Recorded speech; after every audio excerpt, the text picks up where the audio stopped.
Hello दोस्तों, कैसे आप लोग। तो जानते हैं, हमेशा कहते हैं कि हर सिक्के के दो पहलू होते हैं। वैसे ही सरकार भी ऐसी ही होती है।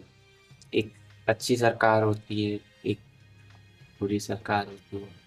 इसके लिए हम बेसिकली देखते हैं सरकार का काम, उसकी जो गवर्नेंस की स्किल है वो कैसी है। कि इसके लिए जो गुड गवर्नेंस के स्टैंडर्ड्स हैं हमें उन्हें समझना होगा कि क्या होते हैं गुड गवर्नेंस के स्टैंडर्ड्स।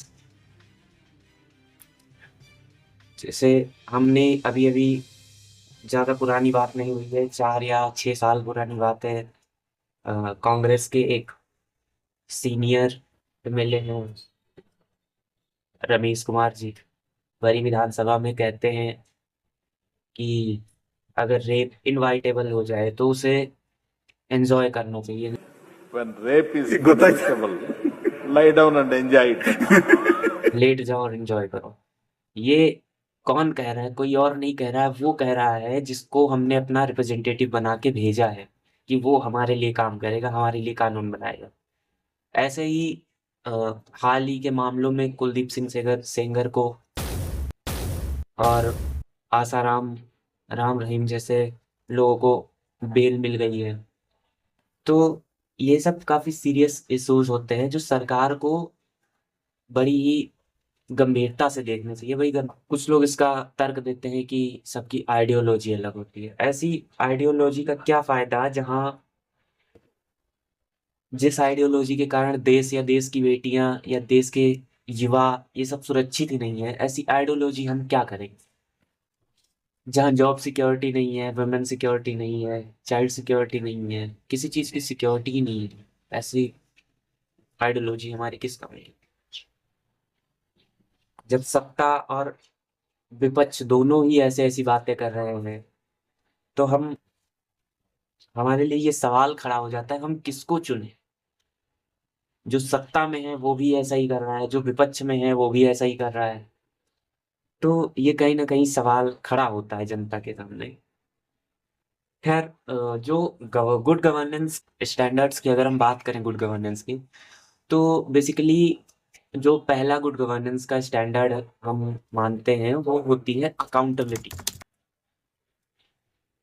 हमारे देश में आतंकवादी हमले बहुत ज्यादा हो रहे हैं। अब आतंकवादी हमले जब होते हैं तो सरकार उसकी अकाउंटेबिलिटी लेती है कि हाँ, हमारे फेलियर के कारण ये हमले हुए।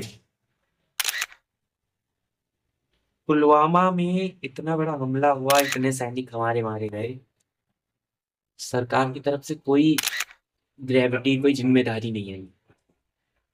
ऐसे ही बहुत सारे हमले हुए, बहुत सारे रेल हादसे हुए, लेकिन सरकार की कोई जिम्मेदारी नहीं है। तो सरकार अगर अकाउंटेबल है तो वो फिट बैठ रही है गुड गवर्नेंस में। Second standard is transparency. अगर सरकार ट्रांसपेरेंटली काम कर रही है, यानी सरकार जो काम कर रही है उसकी सीधी सीधी जानकारी जनता तक पहुंचाए, this is something known as transparent. ठीक है। तो सरकार को ट्रांसपेरेंसी के साथ काम करना चाहिए। और जो थर्ड हो स्टैंडर्ड, वो ये है कि रूल ऑफ लॉ। ये जर्मन राजनीतिविद डाइसी का सिद्धांत, रूल ऑफ लॉ।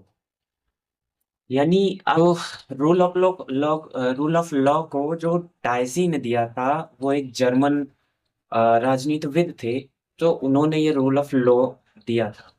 तो according to rule of law, जो लॉ मेकर्स होते हैं उन पर भी लॉ उतना ही एप्लीकेबल होता है जितना कि जनता।